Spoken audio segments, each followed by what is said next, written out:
ఒక బిహార్ గుండా బయలుదేరిందట.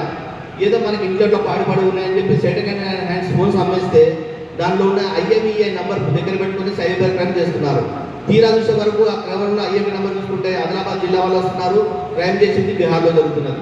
సో ప్రత్యేక దాని మీద మీరు ప్రత్యేకంగా దీన్ని శ్రద్ధ పెట్టుకుని గుర్తుంచుకోవాలి. పైసలు పోయిన తర్వాత 24 అవర్స్లో మనం 1930కు ఇన్ఫర్మేషన్ ఇస్తే కాపాడగలుగుతాం. లేదా భయానికి భయపడి సార్ గారు చెప్పినట్టు డిజిటల్ క్రైమ్ చాలా వరస్ట్గా తయారైంది.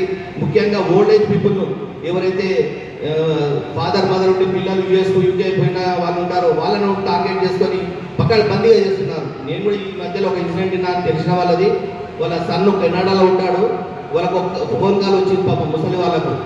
మీరు పంపిన ఈ వాళ్ళు ప్యాకేజ్ వాళ్ళ సన్ కోసం ఏదో గిఫ్ట్ ప్యాకేజ్ పంపారు, అందులో డ్రగ్స్ ఉన్నాయి, మీకు మీ దాంట్లో మనీ లాండరింగ్ ఉందని చెప్పి భయపెట్టేసి 40 లక్షలు లాగారు.